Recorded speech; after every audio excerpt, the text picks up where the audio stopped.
Ghana and Ivory Coast have boycotted meetings of the World Cocoa Foundation held in Brussels. The aim of the talks was to work towards achieving sustainability in the cocoa industry. But Ghana and the Ivory Coast, the world's top cocoa producers, say that multinational companies and traders are blocking measures to improve the incomes of cocoa farmers. The complaint by Ghana and the Ivory Coast relates to the living income differential introduced in 2019 to guarantee farmers, who largely live in poverty, a cocoa price that would raise their income. Despite Ghana and the Ivory Coast's production accounting for 2/3 of the world's produce, Ghanaian and Ivorian farmers earn less than 6% of revenues generated by the over $100 billion industry. The living income differential was set at a standard of $400 per ton and charged on top of world prices. However, commodity traders have set a negative differential for the world's top two cocoa producers at $260 per ton. In July of this year, the two countries resolved to no longer sell the cocoa with negative country differentials. Civil society organizations in both Ghana and the Ivory Coast have expressed their support for the boycott, saying the industry has always given farmers the short end of the stick when it comes to pricing. Representing 80% of the global cocoa industry, the World Cocoa Foundation held discussions on the improvement of farmer income, eradicating child labor, and curbing cocoa farming-related deforestation. Well, for a little bit more on this, we're now joined by Dr. Emmauel Opoku, who's the Deputy Chief Executive Operations at the Ghana Cocoa Board.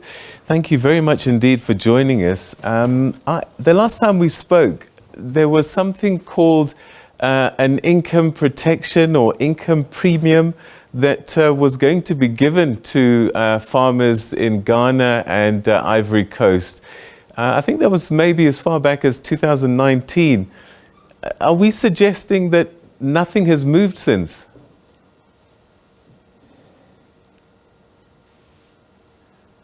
You must unmute, Dr. Opoku.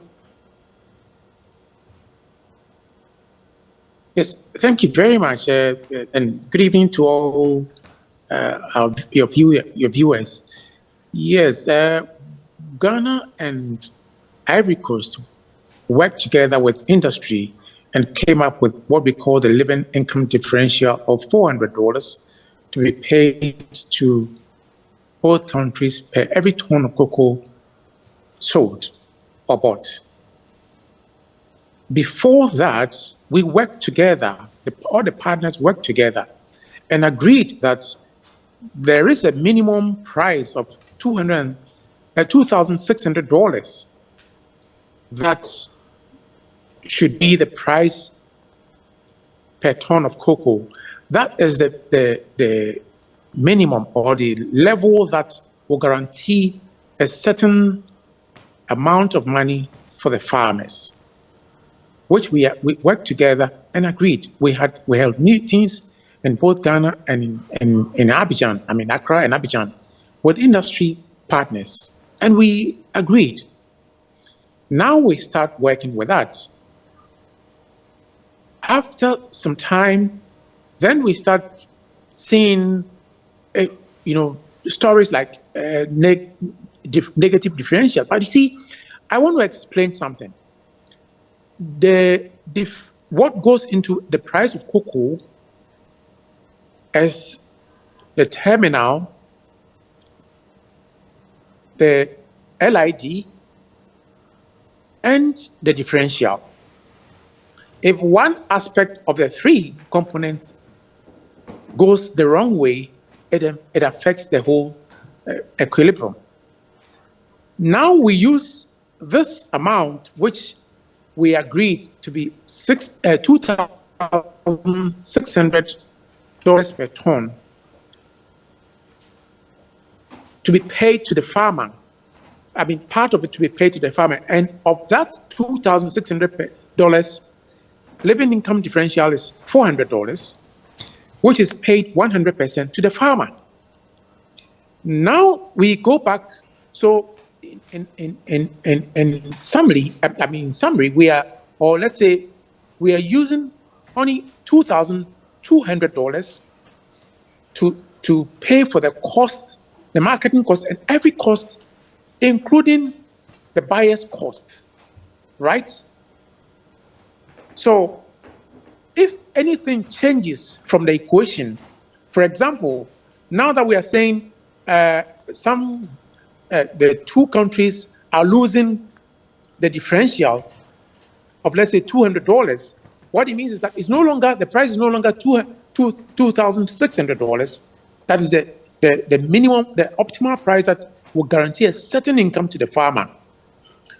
So, but the agreement that farmers are going to earn the 100% of the LID still holds, because it is not negotiable. And the two countries have done well to pay the LID to the farmer.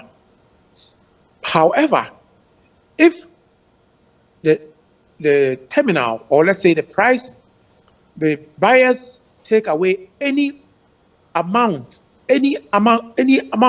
out of the agreed level of 2,600, in this case, the country differential, it affects the equilibrium, and you can no longer talk about 2,600 and then guarantee a certain minimum for the farmer. For the LID, the farmer gets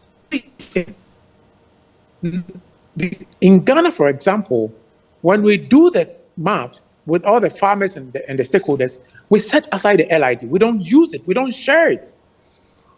The residual, which is 2,200, if anything goes out of it, it distorts the equilibrium.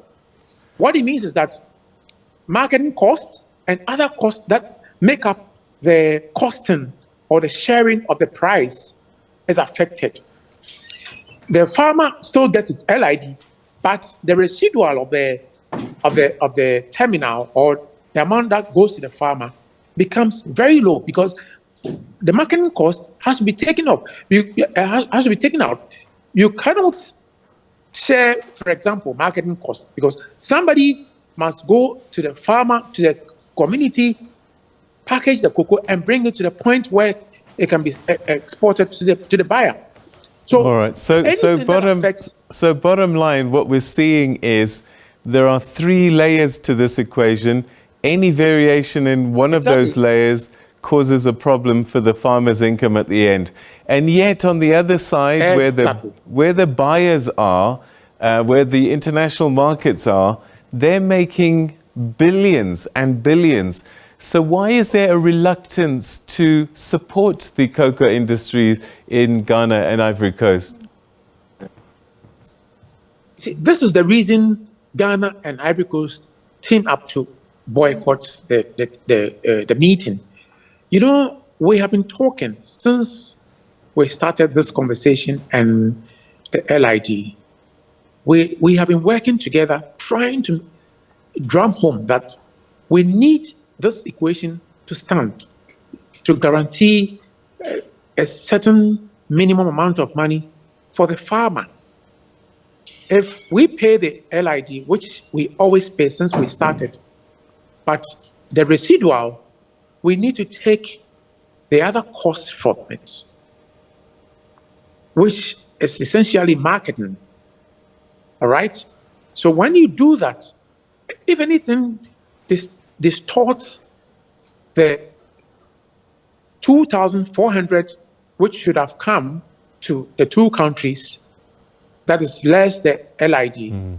If anything distorts it, it means that it won't work.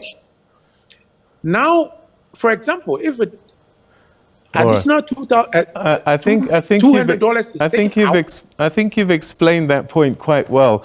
Let's talk about boycotting the talks, actually, because surely it's at the talks that you can present your story and get some decisions made.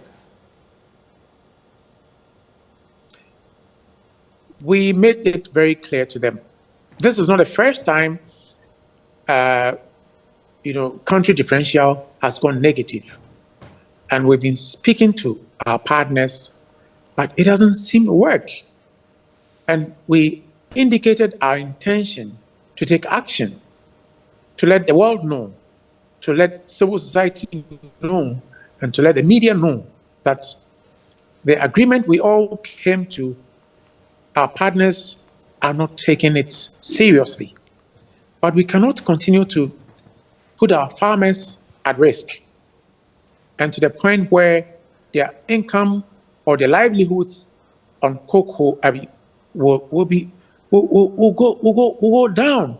Because you see, farmers, we are working with farmers to ensure that we will take out, things like deforestation, things like child labor. But when we keep the farmers impoverished, we are not there in the communities with them. They will go back and do what they are not supposed to do. It is important that all the partners respect the agreement we came to and make sure that the minimum price of 2,600 is taken on board, and then so that we can hold everyone responsible.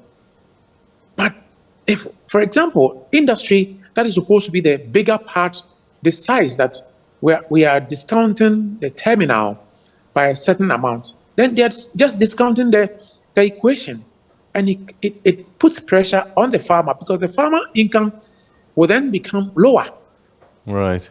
And it will affect their livelihoods. Dr. Opoku, unfortunately, we've run out of time, but we certainly wish you well in your further deliberations going forward, so that you can secure a good, reasonable living income for your farmers. Thank you for your time, sir. Thank you. All right, that's Dr.